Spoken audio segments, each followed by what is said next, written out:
আসসালামু আলাইকুম এভরিওয়ান। বিনিয়োগ ইন বিডি স্টকস চ্যানেলে আপনাদের সবাইকে স্বাগতম। আজকে ২৬ জুলাই রবিবার এবং আজকে আমি আগামী সপ্তাহে এবং গত সপ্তাহে কি হয়েছে তা নিয়ে আলোচনা করব। এখানে হচ্ছে আমার চ্যানেলের নাম আছে এবং আপনারা হোয়াটসঅ্যাপ নাম্বার দেওয়া আছে। যদি কোনো গ্রুপে জয়েন করতে চান তাহলে এখানে আমার সাথে যোগাযোগ করতে পারেন। তো প্রথমেই চলুন আজকে যেটা দেখবো সেটা হচ্ছে আজকের থাম্বনেইলে আপনারা যেটা দেখছেন যে জেড ক্যাটাগরি বড় খেলা দিবে। এখানে আমি নাম কি কিছু স্টক নিয়ে আলোচনা করব, কেন বাড়বে, চার্ট কি বলে সেগুলা ডিটেইলসে আপনাদেরকে বলার চেষ্টা করব। এবং প্রথমেই আমি জানিয়ে রাখি, দেখেন আমার কাছে সবগুলা ক্যাটাগরি সমান। জেড ক্যাটাগরিকেও আমি দাম দেই, কিন্তু আপনি যদি জেড ক্যাটাগরি পছন্দ না করেন বা আপনি জেড ক্যাটাগরি ঘৃণা করেন তাইলে এখানে আপনার মানে আপনি কেন পছন্দ করলেও আমি কাউরে কেনার জন্য বলতেছি না, আর আপনি ঘৃণা করলে তো দরকারই নেই। আমি যেটা বলবো যে আমি একজন টেকনিক্যাল অ্যানালিস্ট, আমি মার্কেট বা চার্ট কি করে এগুলা পড়ার চেষ্টা করি, বোঝার চেষ্টা করি এবং সেই বিষয়ে জ্ঞান দেওয়ার চেষ্টা করি। আপনার মানে আপনাকে আমি রিকোয়েস্ট করবো আপনি ভিডিওটা দেখেন, দেখে যদি আপনার ভাল লাগে আপনি তখন চিন্তা করবেন, যদি ভালো না লাগে তাহলে ফেলে দিবেন, চিন্তার কিছু নেই। বাট এখানে পুরোপুরি শিক্ষা নিয়ে আলোচনা করা হবে। এখানে কাউকে বলা হচ্ছে না কিনেন, কাউকে বলা হচ্ছে না সেল দেন, পুরোপুরি এটা আপনার নিজের ইচ্ছার উপর। আমি একটা জিনিস জানি, ওইটা নিয়ে এখানে আলোচনা করবো। সো কারণ আমি জানি জেড ক্যাটাগরি লেখার পরেই অনেকে অলরেডি হয়তো কমেন্টে গালি দেওয়া শুরু করছেন বা লেখা শুরু করছেন, আপনি এগুলো ফালতু শেয়ার কেন বলছেন, আপনি স্কোয়ার ফার্মানে কথা বলেন, ব্যাট বেসিনে কথা বলেন। কিন্তু আমার লজিক সবসময় সমান, যে স্টক আমার প্রফিট দিবে আমি তার সাথে থাকবো, যে আমার লস করাবে আমি তার সাথে থাকবো না। স্কোয়ার ফার্মা কিনা যদি আমি লস করি তাইলে আমার এর সাথে থেকে লাভ নেই, আর জেড ক্যাটাগরি ফাল্টু স্টক যদি কিনে আমার লাভ দেয় আমার তারই আমি সালাম দিব, তার সাথেই আছি। কারণ এই মার্কেটে শুধু মার্কেট না, জীবনে ভাই আমার প্রফিট দরকার, আমার পেটে ভাত দরকার। আমার শুধু এখানে মার্কেটে আসবো আর সবাইকে দেখাইলাম আমি বড় বড় দামি দামি স্টক কিনছি, আর দেখেন আমার স্কোয়ার ফার্মা আছে, আমি অনেক ভালো, এই সেই বিনিয়োগকারী বড় ইনভেস্টর, এই জিনিস বলে এই নাটকীয় কথাবার্তা বলে আসলে লাভ নাই যদি আপনি দিন শেষে প্রফিট করতে না পারেন। সো যাই হোক, এখন চলুন প্রথমে মার্কেটটা একবার আপনাদের সাথে দেখে আসি।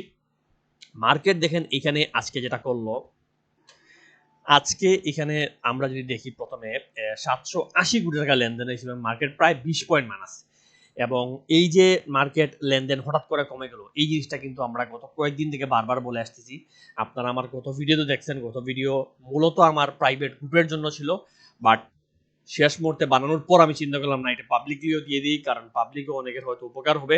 এই পর্যায়ে আসলে কিছু ইনফরমেশন বা কিছু জিনিস পাবলিককে জানানো উচিত, যাতে পাবলিকও মানে বড় লসে না পড়ে। কারণ আলটিমেটলি আমার টার্গেট সবসময় শুধু প্রফিট করানো না, মানুষকে বিপদ থেকে বাঁচানো, বড় লস যাতে না করা সেটাও আমাদের টার্গেট থাকে। তো এখানে দেখেন ভলিউমটা যেখানে 1500 কোটি টাকা ছিল সেইখান থেকে নেমে 780 কোটি টাকা নেমে গেল। এবং এখানে দেখা যাচ্ছে ইন্স্যুরেন্স গুলো বাড়ছে, কিন্তু ইন্স্যুরেন্স বাড়লেও ইন্স্যুরেন্স গুলো অলরেডি কয়েকদিন মারা খেয়ে এরপর আলগা বাড়ছে। কিন্তু এই বাড়াটা কি আসলে ইন্স্যুরেন্স সেক্টর উঠা, ইন্স্যুরেন্স সেক্টর কি উঠা শুরু করবে? আমি পার্সোনালি মনে করছি না। আমার কাছে এখনো রিস্কি, এবং রিস্কি মনে হচ্ছে বলেই আমি আপাতত ইন্স্যুরেন্স সেক্টরে মানে ট্রেড করতে ইচ্ছুক না। বাকি আপনাদের ইচ্ছা। সো এখানে দেখেন এগেইন এখানে কিছু স্টক সবুজ আছে। সো এখান থেকে আচ্ছা, এরপরে আমরা চার্ট নিয়ে একটু দেখি যে মার্কেট ইন্ডেক্স কি বলে। মার্কেট যদি দেখেন, আমরা সর্বপ্রথম আপনারা জানেন গত ভিডিওতে বলছি যে এই জায়গাগুলায় প্রথম আমার সেল সিগন্যাল দিছি, এই জায়গাগুলো আমি সেল দিছি। আমার প্রথম গ্রুপে বলা ছিল এই ক্যান্ডেলের দিন আমরা কয়েকটা স্টক বিএসসি, ওয়াটার কেমিক্যাল সহ এমএল ডাইঙ্গো কিছু এই জায়গাগুলো সেল দিছি। এবং এইগুলা যাওয়া আসার পরেই 2 ক্যান্ডেল পর বারবার বলা ছিল যে কিছু সেল দিয়ে দেন, কিছু প্রফিট নিয়ে নেন, হাতে 50% স্টক ছেড়ে দেন। আপনার 10 লাখ টাকার পোর্টফোলিও 50% 5 লাখ টাকা ছেড়ে দেন, হাতে 5 লাখ রাখেন। এই 5 লাখ দেওয়ার পর লসেও পড়েন, সমস্যা নাই, কারণ বাকি 5 লাখ দিয়ে আপনি কিনতে পারবেন। কিন্তু আপনি সেলই না দেন, যখন স্মার্ট মানি প্রফিট টেক করতেছে আমরা বুঝতেছি, আপনাকেও বলতেছি, এরপরও যদি আপনি স্টক রে বুকে আঁকড়ে ধরে বসে থাকেন তাইলে মার্কেট নামলে আপনি প্রফিট করবেন কিভাবে? এবং মার্কেট উঠবে, এটা অসম্ভব কিছু না, বা আমি না বলতেছি না, মার্কেট এইখানে আসবে, এইখানে যেখানে আসুক এইখান থেকে তো আবার উঠবে। কিন্তু প্রতিটা লাল ক্যান্ডেল মানে হচ্ছে আপনার একটা প্রফিট টেক করার সুযোগ আপনি মিস করছেন। এই যে এই জায়গায় যে মানুষটা সেল দিছে, সে মানুষটা এই জায়গায় কিনতে পারলে সে কিন্তু আবার দেখা গেছে যে কোনো স্টক 10% 20% প্রফিট করছে। তো আপনার যেহেতু প্রফিট দরকার, আপনার বিভিন্ন সেলিং পয়েন্ট বুঝতে হবে এবং সেই সেলিং পয়েন্ট অন্তত কিছু সেল দিতে হবে। 100% না দেন, আমি 100% কখনো দেওয়ার জন্য বলিও না। আমি বলি যে 50%, 40%, 10%, 20% আপনার যতটুকু মনে চায় আপনি ধাপে ধাপে অল্প হইলেও সেল দেন। এবং এই জায়গাগুলো আমার মানে নিজের গ্রুপে, প্রাইভেট গ্রুপে বারবার বলেছি ধাপে ধাপে সেল দেন। কেনার সময় আমি বলি ধাপে ধাপে কিনেন, কারণ একদিনে আপনি সব স্টক কিনলে মার্কেট নামলে ধরা খাবেন, আপনার স্টক ম্যাচিউর না। সেল দেওয়ার সময় আপনি ধাপে ধাপে সেল দেন, দুইটাই কিন্তু আমার সেম বলা থাকে। আমি বারবার আমার গ্রুপে যে বিভিন্ন জিনিস খুব ডেসক্রিপটিভ বিস্তারিত বইতে বলা থাকে যে ধাপে ধাপে কিনেন, অল্প অল্প কিনেন, ধাপে ধাপে সেল দেন, অল্প অল্প করে সেল দেন। কারণ মার্কেট যখন নামে একদিনে কিন্তু নামে না। এই যে নামলো একদিন, 2 দিন, 3 দিন নামে এরপর আবার উঠে, ওইটা কিন্তু কাছাকাছি গেল। এখানে হচ্ছে এটা ফেক, এই ট্রাপে মানুষ পড়ে, কিন্তু আমরা এই ট্রাপে কিন্তু কিনি নেই। এইগুলো জায়গা পুরো ক্লিয়ার বলেছিল কিচ্ছু কিনবেন না, অপেক্ষা করেন। সো এখন মার্কেট কই আসতে পারে, এখানে অনেক কিছু বলা যায়, তবে আমি বলবো মার্কেট আরো কয়েকদিন একটু নামার সম্ভাবনা আছে আমার ধারণা। এখন মানে যদি উঠেও সমস্যা নাই, কিন্তু ব্যাপারটা হচ্ছে হয়তো এই জোনে মার্কেট চলে আসতে পারে 5600, 5700 এই জোনে। অলরেডি তো 784 আছে, আরো 100-200 পয়েন্ট নামা আসলে অসম্ভব কিছু না, নামতেও পারে। আবার হইতে পারে এখান থেকে, যেটা গতদিন বলছি, এখান থেকে অল্প আবার একটা উত্থান দিতে পারে, দিয়ে আবার নামতে পারে। তো এই জিনিসগুলা কতটুক নামবে, কতটুক উঠবে, এই জিনিসটা আপনার চিন্তা করে লাভ নেই। আপনার টার্গেটটা হচ্ছে যে মার্কেট যখনই সেল সিগন্যাল দিছে আপনি সেল দিয়ে বসে থাকেন, আপনি অন্তত প্রফিট টেক কয়টা করে ফেলেন, এরপর নামুক, নেমে ঘুরুক, নাম কোন জায়গায় নামবে, এটা কি এই পয়েন্ট থেকে ঘুরবে, এই পয়েন্ট থেকে ঘুরবে, এইটা আগে থেকে টার্গেট না করে এখান থেকে আগে ঘুরতে দেন। যখনই ঘোরা শুরু করবে, স্মার্ট মানির এন্ট্রি শুরু হবে, তখন আপনি আস্তে আস্তে বোঝা শুরু করবেন।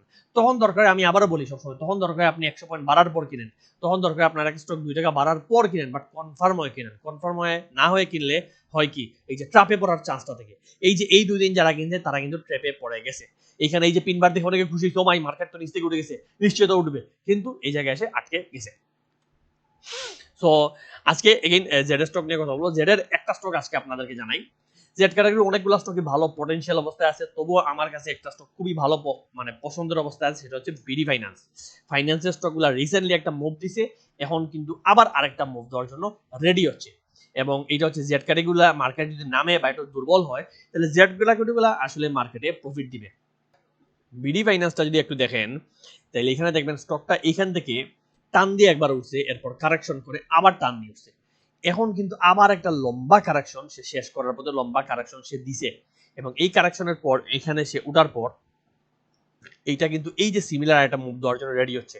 অর্থাৎ এখান থেকে আবার একটা কারেকশন দিয়ে উঠার চেষ্টা করবে। আপনি খেয়াল করে দেখেন, এই যে বড় কারেকশনের পর এখানে কিন্তু সে নামতেছে, এবং এই যে বড় ভলিউম হলো, হওয়ার পর এখানে ভলিউম কমে কমে নামলো, নামার পর এই জায়গায় আসার পর কিছু পার্টি এখানে কিন্তু মানে কিছু পার্টি বা কেউ আছে যারা চায় না এটা আসুক নামক, যারা কালেকশন শুরু করে দিচ্ছে।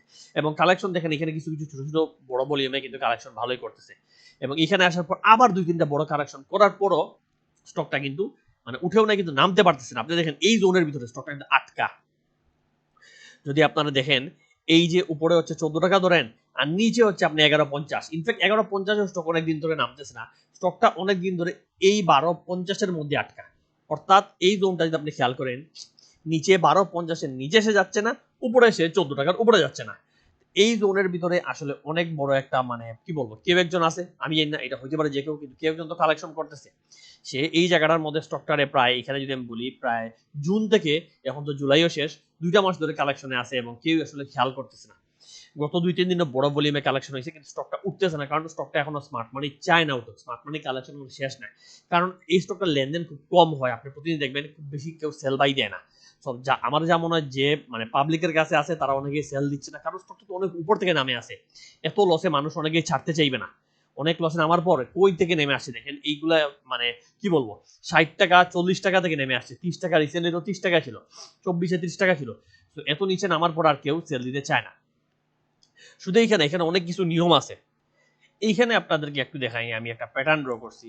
এই স্টকটা দেখেন এই চ্যানেলের মধ্য দিয়ে অনেক দিন থেকে চলতেছে। এখানে সে প্রায় গত অক্টোবর থেকে এই চ্যানেলের মধ্য দিয়ে নিচে এসে ধাক্কা খেয়ে উঠে উঠে উঠে আবার উপরে ধাক্কা খেয়ে নিচে নামে, নিচে ধাক্কা খেয়ে উপরে যায়, এবং বর্তমানে আর নিচে আসতেছে না। এখানে উপরের এই ট্রেন্ড লাইনটা ভাঙার চেষ্টা করতেছে। আমি পিনবার গুলা বাদ দিয়ে ট্রেন্ড লাইনটা আঁকছি। তো চাইলে পিনবার যদি ধরেন, মানে পিনবার ধরলে মূল ট্রেন্ড লাইনটা আসলে শুরু হবে, কিন্তু পিনবার ছাড়া আপনি বুঝতে পারবেন যে স্টকটা আর নামার চেষ্টা করছে না। হয়তো এটা ধরতে পারেন।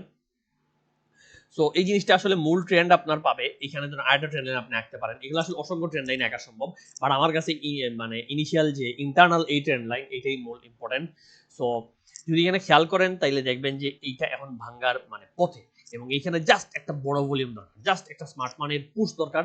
পুশ দিলে স্টকটা যদি এখানে ভাঙে, তাইলে আপনার যখনই, আমি বলি এটা 15 টাকা ক্রস করার আগে এটা কিন্তু ট্রেন্ড পাবে না। ভালো করে বলবেন, 15 টাকা ক্রস করার আগে এটা আসলে হল্ট বা বড় ধরনের কিছু করবে না। ঠিক এমএল ড্যাং এর মতো।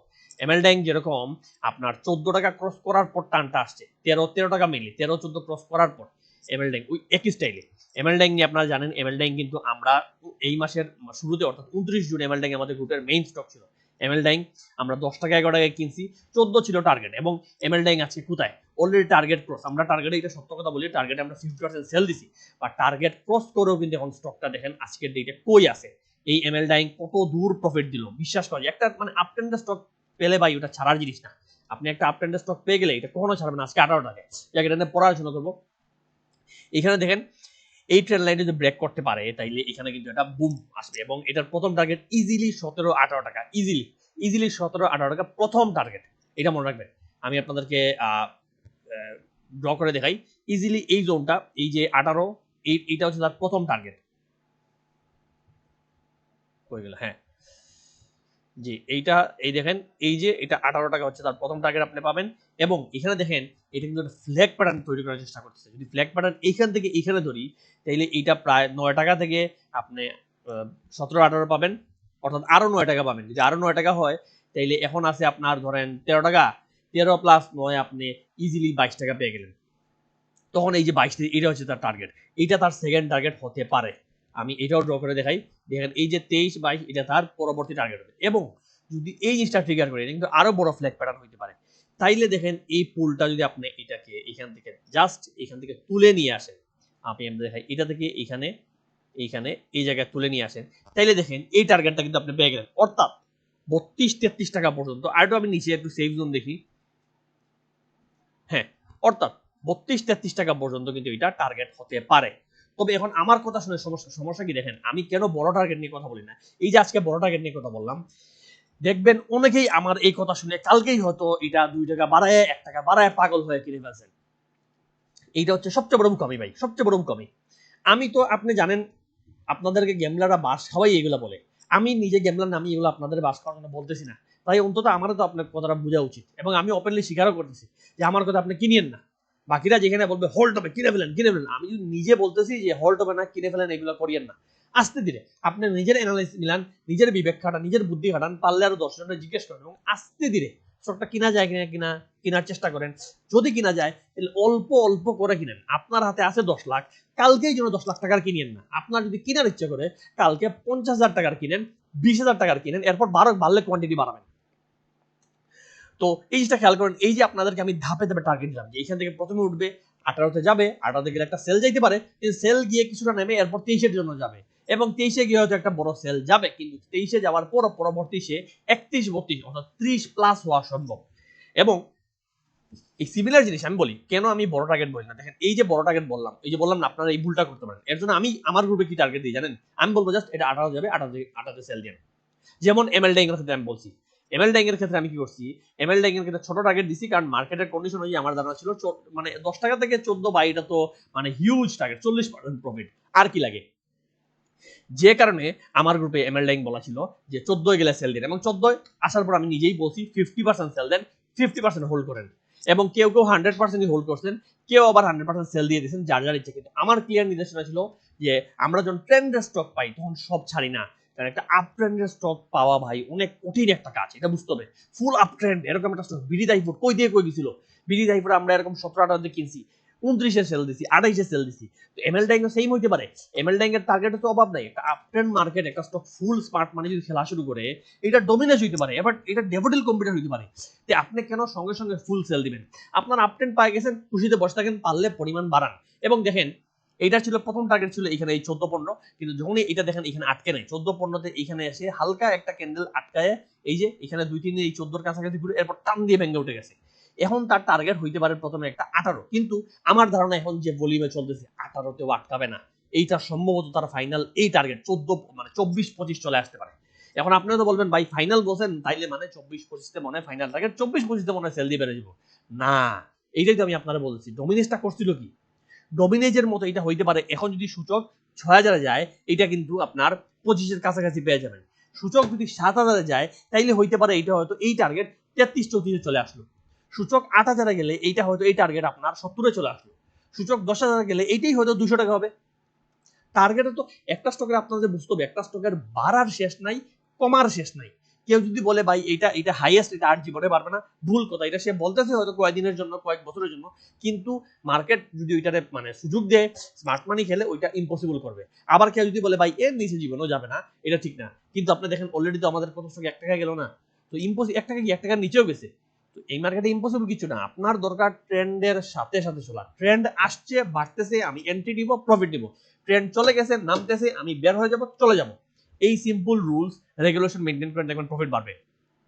এবং এমএল ডাইং আমি নিজে সেল দিছিলাম 50% গ্রুপে বসি, এখন সুযোগ পাইলে এখানে আরো কিনছি, আরো হয়তো কিনবো। আমার গ্রুপে আমার ইচ্ছা আছে সুযোগ পাইলে আবার বলা। সমস্যা হচ্ছে স্টকটা থামতেছে না, মানে স্টপ লসটা বড় হয়ে যায়। স্টপ লসটা আপনি হয়তো এখানে 15 টাকা, এই যে 15, 10, 20 স্টপ লস, তো এই স্টপ লসে কিনলে আসলে রিস্কটা বেশি। যদি এখানে কালকে কিনেন, ধরেন কালকে 18তে কিনেন, আমি দেখি স্টপ লসে আসলে কত পার্সেন্ট, প্রায় 14%, 16%। তো 16% যদি স্টকটা নামে, আমার তো টেকনিক্যাল অ্যানালিসিস হিসেবে আমার রুলস মানতে হবে যে আমার স্টপ লস বড় হইলে আমি কিনবো না। এইটা স্টকটা যত বড় প্রফিটের সুযোগ দেখ, আমি আসলে ইমোশনে খেলি না। আমার পিওর রুলস এন্ড রেগুলেশন, আমার নিয়ম মেনে চলা। আমি হচ্ছি ভাই ওই যে মানে কি বলবো, মানে আর্মিদের মতো, মানে আমি নিয়ম মেনে চলতে চাই, আমি নিয়মের ভাই ছিল। ট্রেডিংটা হচ্ছে আমার ওইরকম যে আমি পিওর নিয়ম। বাকিরা যেরকম অন্য জিনিস নিয়ম মেনে চলে, আমার এটা নিয়মের বাইরে আমি যাই না। তো কেউ চাইলে এটা আপনার নিজের ইচ্ছা, কিন্তু আমি পার্সোনালি বলবো যতক্ষণ পর্যন্ত একটা সুইং তৈরি করবে না, আমি আসলে কিনতে ভয় পাই বা কিনতে চাই না আমার নিয়মের বাইরে। কিন্তু স্টকটা দেখেন যে বাকি 50% যদি আপনি ধরতে পারেন, কারণ যে মানুষটা 10 টাকায় কিনছে তার তো বাড়াইতে সমস্যা নাই। 10 টাকায় কিনা পাবলিক, 11 টাকায় কিনা পাবলিক, সে যদি 18 12 কিনে, তাইলে এভারেজ তার কত আসবে? এভারেজ তার 12, 13, 14 আসবে। তবুও তো সে প্রফিটে।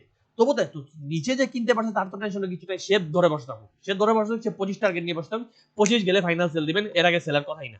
এবং 25 গেলেও ফাইনাল সেল না, 25 গেলেও আপনি খেয়াল করেন, 25-এ গেলেও আপনি 10% করে ছাড়িয়েন। কপাল ভালো থাকলে, মার্কেট টানা থাকলে 25-এ ক্লোজ করে যাবে। সো এই হচ্ছে মানে বর্তমান মার্কেট। আর স্টক নিয়ে আমি তো দিলাম আজকে, এরকম করে আমি আজকে আর বেশি স্টক নিয়ে বলতে চাই না। ভিডিওগুলো এরকম একটু শর্টের মাঝে আমি চিন্তা করছি স্টক নিয়ে আলোচনা করবো, তাইলে হয়তো আপনাদের সবার জন্য উপকার হবে।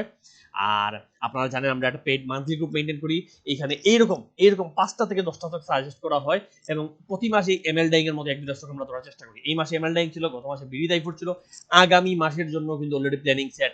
কারণ দেখেন মার্কেটে মানে মাসের লাস্টেই বাজার কারেকশন দিচ্ছে, এবং আগের মাসে আবার মার্কেট ভালো হবে ইনশাল্লাহ। এবং মার্কেট ভালো হইলে ওই রকম এমএল ডাইং এর মতোই আমি 4-5টা স্টক কিনবো, কিনে যেটা ট্রেন্ডে আসবে আমি ওইটাই পোর্টফোলিও নেওয়া শুরু করবো। জিনিসটা বুঝেন, আমার কাছে 10 লাখ টাকা আছে, আমি 2 লাখ 2 লাখ 2 লাখ করে 5টা স্টক কিনলাম। যখনই একটা স্টক ট্রেন্ড উঠলো, একটা স্টক বাড়া শুরু করলো, আমি যে বাকি 8 লাখ টাকা আছে ওইটা অন্যান্য স্টক থেকে অল্প অল্প করে বের করে করে আমার এমএল ডাইং এ ঢুকানো শুরু করবো, যাতে এইটা বাড়ক। এটা 10 টাকা থেকে 12 টাকায় গেছে, আমি আরো কিনবো। 12 টাকা থেকে 13তে কিনবো না, 14তে গেছে আবার কিনবো, 14 থেকে 15 কিনবো না, 16তে গেছে আবার কিনবো। মানে আমার যত বাড়বে আমার প্রফিট তত বাড়তে থাকবে। আমার যেখানে বটমেই কিনতে হবে এরকম কিছু না, আমার স্টকটা বাড়ো, কিন্তু বাড়ার সাথে সাথে আমি যতই কিনি না কেন আমার প্রফিটটা তো বাড়তেছে, এবং পুরো পোর্টফোলিও একসময় ঢুকে ফেললে এটা কিন্তু বড় একটা প্রফিট দেওয়া সম্ভব। সো আমাদের গ্রুপে দেখবেন আমরা সঠিক বাই সেল টার্গেট সব বলে দিই, এবং বাই করার জন্য, সেল করার জন্য ওপেনলি সুন্দর করে বুঝিয়ে বলি, এবং ট্রেডিং এর সময় হোয়াটসঅ্যাপে সাজেশন করা হয়।